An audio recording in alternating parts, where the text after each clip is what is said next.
soy docente rural de la institución educativa Santa Elena del Cerrito.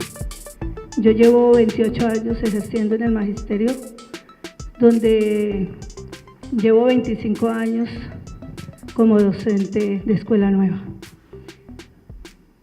Directamente hemos tenido que luchar mucho con el programa, aunque en nuestra institución, nuestro proyecto educativo institucional, somos flexibles y activos.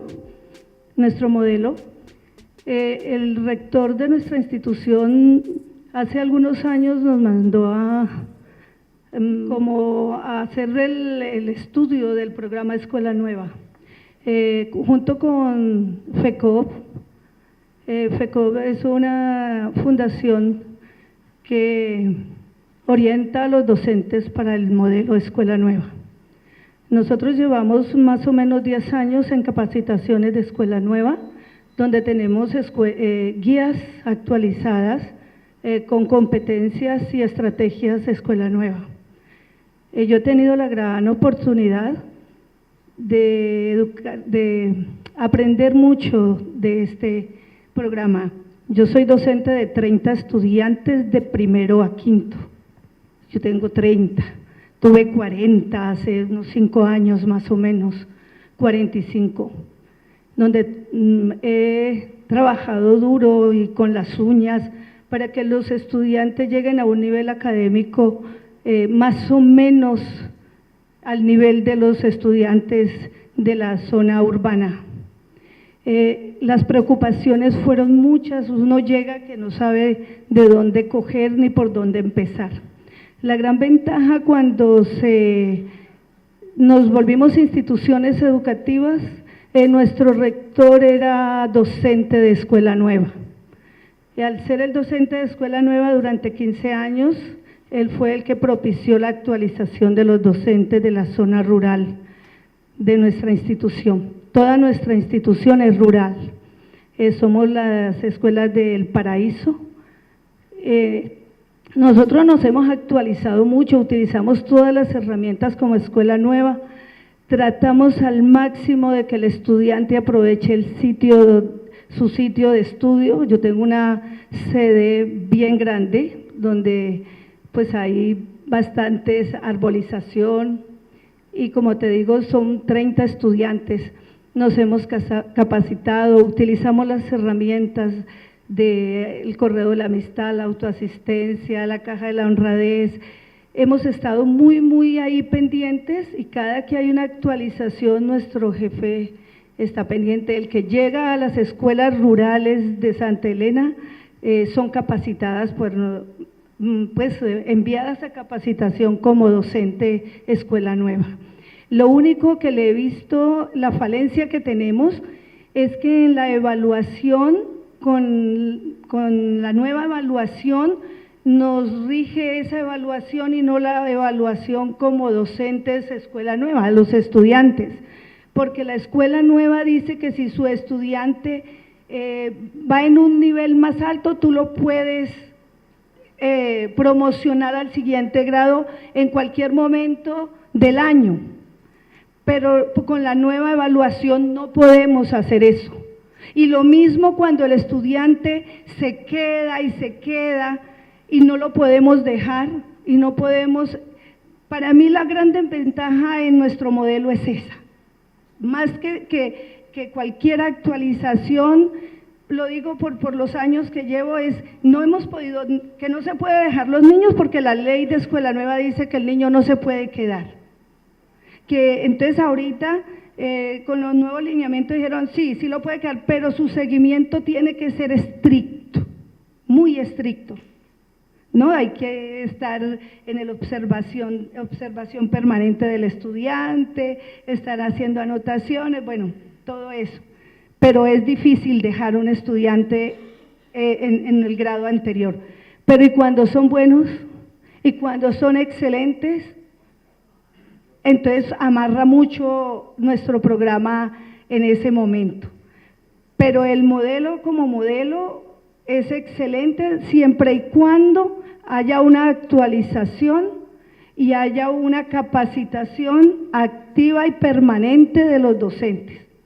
De resto, llegan los maestros que llegan de otros sitios y en otros momentos llegan a dar las clases tradicionales y es donde el tiempo no les alcanza y tenemos que, nosotros hacemos una cantidad de cosas para poder que ellos vean los temas que hay que ver en el año, amarrando, transversalizando, que los de primero y segundo ven más o menos lo mismo, tercero y cuarto lo mismo, ¿no? Y entonces la evaluación es de acuerdo al grado del estudiante.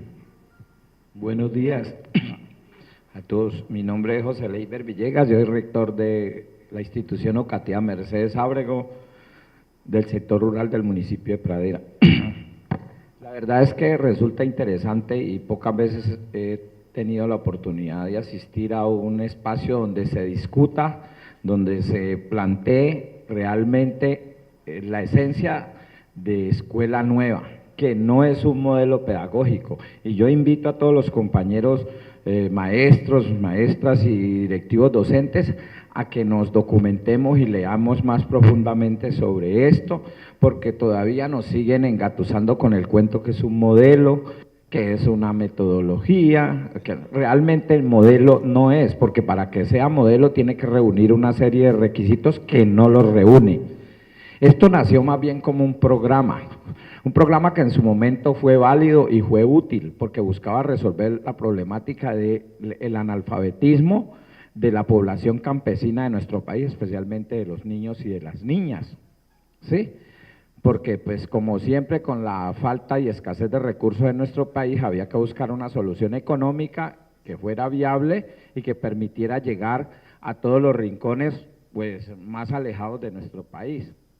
En la actualidad realmente lo que también hay que hacer es una lectura desde lo político, desde lo económico financiero y desde lo pedagógico, porque es que una cosa es mirar esto desde lo pedagógico o la escuela nueva de lo pedagógico, otra cosa es mirarlo desde lo financiero económico, desde el cual lo mira esencialmente el gobierno, y otra lectura es, vuelvo y repito, desde lo político, que tiene otras implicaciones bastante complejas.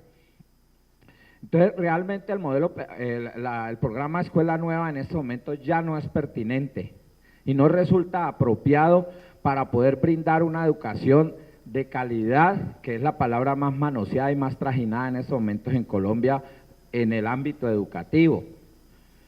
Porque si verdad se quisiera una educación de calidad en Colombia o nuestros gobiernos agenciaran o procuraran por una educación en Colombia, habría que hacer un revolcón y bastante profundo como la revolución que propuso, me parece que en el gobierno de Gaviria, la revolución educativa, que de revolución no tuvo absolutamente nada. Entonces, para mí realmente, insisto, Escuela Nueva es un programa y una metodología, que tiene una metodología particular. Básicamente, escuela unitaria, un solo maestro para todos los grados. La metodología está orientada fundamentalmente por unas guías, ¿sí?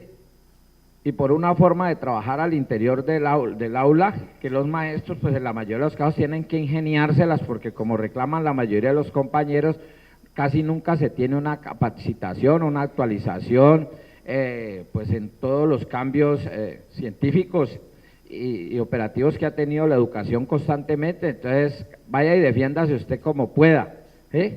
Como cuando a uno le dicen vaya a hacer ese monte y le pasan un machete, usted verá cómo lo hace, pero allá usted verá lo que tiene es que mocharle, más o menos pasa igual. Lo segundo es que las guías casi siempre están obsoletas. Yo trabajé en la metodología de Escuela Nueva y las guías tenían, cuando yo llegué, llevaban 15 años y todas habían sido diseñadas para otros contextos. Bueno, entonces, y elaboradas por personajes que tampoco eran de nuestro país. Lograron ahí medio actualizar algunas y cada uno que uno solicita, por ejemplo, para el caso de posprimaria, que también es una metodología flexible. Llevo 14 años solicitándole al Ministerio de Educación, a la Secretaría de Educación, a todo el mundo, que por favor nos prueban esas guías, porque la metodología Escuela Nueva sin las guías es como, digamos, una persona ciega sin un bastón o sin un elemento que le pueda, más o menos, exactamente. Entonces, ¿qué hacen los maestros? A los tropezones. Entonces, esa es una posibilidad, que nosotros reflexionemos y analicemos y planteemos realmente búsquedas para mejorar la situación, porque no nos podemos quedar en el llanto y en la queja.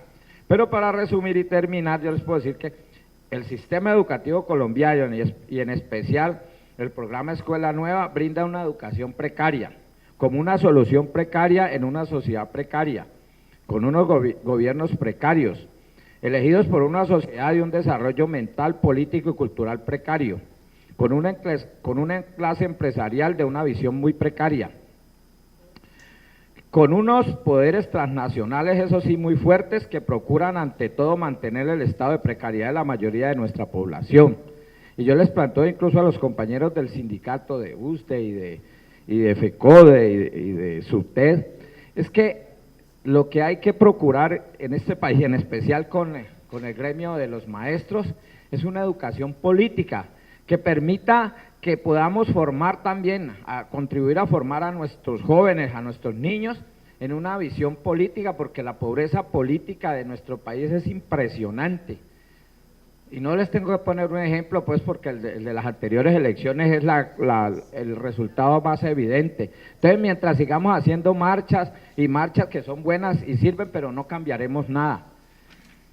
Entonces, porque la posición sobre todo de los poderes transnacionales, es mantenernos en la precariedad en que hoy vivimos. A ellos solo les interesa el gasto, para ellos la educación es un gasto que debe minimizarse.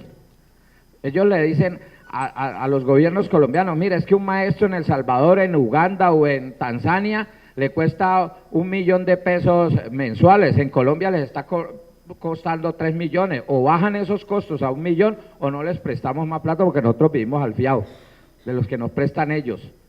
Entonces, con esa visión jamás vamos a cambiar la posibilidad de que haya una educación realmente de calidad, pero en buena parte los responsables de lograr que se construya conciencia política en este país para poder cambiar el estado de cosas somos nosotros, y esa tarea es la que estamos en mora de emprender. Gracias. Bueno, volviendo a lo de la comparación de los dos videos, la profe segunda me parece que se siente abandonada, ¿no? Que no es consciente del hecho de la gestión a nivel gubernamental, el hecho de que si no se pide, no se le da. O sea, en la escuela realmente se ve sin libros, no se ve mucha dinámica de recursos. A mi parecer, pues Escuela Nueva como una escuela activa, donde el joven debe de hacer, los profes deben de pedir dotaciones. Actualmente, pues una escuela que no tenga videobit, que no tenga internet, está bastante en desventaja, ¿no? Y la actualización de libros, además de los profes, y hacer la gestión con empresas, ¿no? Muchas veces el gobierno pues llega a un límite presupuestal, entonces, según leía yo en un documento de la UNICEF, ellos sugieren, no, haga gestión a nivel empresarial. Si se hace gestión a nivel empresarial, se pueden obtener muy buenos recursos y ayudar pues con este proceso de la educación. Muchas gracias. Mucho gusto, mi nombre es Nancy Ruth López, soy docente del área de Ciencias Sociales en la Institución Educativa María Auxiliadora de la Cumbre. Saludo el evento y agradezco la coherencia con el tema de la flexibilidad en el espacio, porque sabemos que estamos ya por fuera del tiempo, pero de verdad que, como decía el compañero ahora, es muy interesante que en estos encuentros se escuche la voz no solamente de las experiencias exitosas, que es lo que normalmente se hace, o sea, cada quien viene y cuenta lo mejor que ha podido hacer, pero no tenemos la oportunidad de contar los chicharrones que en muchas ocasiones tenemos, o las cosas que queremos hacer y por uno u otro motivo no ha sido posible o es difícil de hacerlo. Quienes hemos transitado en este ejercicio de experimentar en la educación rural y apreciar, reconocer, cuestionar cuando toca, pero también valorar los aportes de las distintas ofertas. Reconocemos lo que decía el compañero ahora, son programas que en muchos casos obedecen más a intereses y necesidades externas al contexto, ¿sí? La necesidad puede ser del presupuesto, pero no del campesino. La necesidad puede ser del funcionario, del gobernante o de quien necesita responderle a unas pruebas externas a nivel nacional o internacional, pero no los intereses y necesidades del muchacho. De Escuela Nueva sí sabemos, me consta, he conocido compañeros, no trabajo en primaria, pero he visto el trabajo que hacen y cómo aprovechan al máximo las orientaciones de Escuela Nueva. Asistí a algunas capacitaciones con FECOP y vi que sí había aportes, orientaciones que desde ahí hacen que pueden ser interesantes. El problema es amarrar todo esto y orientarlo desde, como decía el compañero ahora, desde un modelo pedagógico, ¿sí? Y un proyecto educativo que sea institucional y que responda a los intereses y necesidades de un contexto. Las experiencias con el MEMA, por ejemplo, ¿sí? El PER, en el PER habla de secuencias didácticas, si hablamos de instrumentos, en Escuela Nueva hablan de las guías, y yo tuve la oportunidad de la capacitación con el modelo de educación media académica rural, con el MEMA, en el que afortunadamente tuve la oportunidad de asistir y desafortunadamente no tuve la oportunidad de que se implementara y se fortaleciera a través de los años. O sea, llega un momento donde esas imposiciones, hablamos de flexibilidad, pero a la hora de que hablamos de estándares y niveles de desempeño hablamos de no flexibilidad, ¿sí? Cuando nos encontramos, como dicen los compañeros, ante una planeación que aun cuando digan que no, que lo importante es la competencia, que los contenidos no, encontramos en las pruebas censales y en las pruebas de IFES donde hay unos contenidos básicos que sí los trabajan, o sea, donde se necesitan inclusive fechas, se necesitan nombres, se necesita la memoria, que obviamente eso hace parte de la formación cultural. Volviendo al tema nuestro, en el colegio, la propuesta institucional es la escuela como proyecto de transformación cultural desde el aprendizaje por conceptos para el desarrollo de competencias. La idea es leer el contexto, leer el entorno y desde ahí mirar cuáles son los intereses y necesidades para que a través de lo que se hace en la escuela se pueda responder a eso. Pero como decían los compañeros, cuando llega uno al momento de la planeación, cuando llegamos al momento de la nivelación de que este muchacho va para otro colegio, entonces ahí está el problema. La opción que tuvimos con el MEMA fue no hablar de guías, hablábamos de unos módulos que nos ofrecían unas orientaciones conceptuales, pero la guía era el proyecto pedagógico productivo institucional o el proyecto pedagógico que se asumiera para 10 y 11 si era el caso, y de verdad que empezó a haber una transformación en la institución. Lamentablemente, como le digo, respondiendo a esas otras presiones hubo que, lo comento con algo de curiosidad, me costó lágrimas, porque tratar de defenderlo era dificilísimo, especialmente entre docentes y directivos. Era complicado porque era, no, pero ¿cómo así? Pero es que la guía, pero es que la planeación, pero es que… y de verdad que cuesta. Pero a mí me tocó ver estudiantes que, como todos sabemos, a la hora de la evaluación, aun cuando decimos pues que el proceso, que respetamos el ritmo de aprendizaje, tenemos la tendencia a cuadricular y a estigmatizar al estudiante. Entonces tenemos como me imagino en los galpones o de tipo A, tipo B. Entonces cuando calificábamos con A, B, ¿sí? Con la I, teníamos un examen que nosotros ya, sin haberlo leído, ya sabíamos que daba para una A. Y efectivamente con la cuadrícula que teníamos, el niño sacaba A. Cuando trabajamos con el MEMA, esos estudiantes de décimo, que los veíamos tipo A, por así decirlo, vulgarmente y atrevidamente, fue curioso ver cómo esa diversidad que ofrece un proyecto permitía que esa niña o ese niño que no era muy bueno para la memoria o que no era muy bueno para, caramba, hacía unas redacciones, unas producciones de texto, porque el proyecto igual que el mundo, no nos pide a todos lo mismo. Es que el universo no nos pide a nosotros que seamos iguales, que seamos estandarizados y que todos lleguemos a lo mismo. Entonces, a la hora de trabajar con el proyecto, los niños, cada uno, desde sí, aportaba. Al que le fascinaba escribir, pues producía el texto. Fue increíble ver cómo todos lograron hacer una descripción del contexto, una lectura primero del contexto, luego unas descripciones, y un par de niñas que a toda hora sacaban A, I, lograron sentarse al frente de un computador y reunir todos esos textos y hacer la producción de uno solo. Y entonces se encontraban dónde insertarlo, dónde meterlo, luego proponer, y luego se reunían y se logró un avance grande. Pero cuando llegó la hora de la evaluación, ahí llegó el problema. Y luego cuando nos hablan de la evaluación que nos hace el Estado para el famoso ascenso, en 40 minutos tener uno que cuadricular una clase y vergonzosamente hasta ensayarla, ¿sí? Y grabarla previamente y volver y ensayar, eso es una falta de respeto con el proceso, con la educación, con el docente y sobre todo con el estudiante. Cuando me dicen que en 40 minutos tengo que dar estos y estos pasos. Muchas gracias.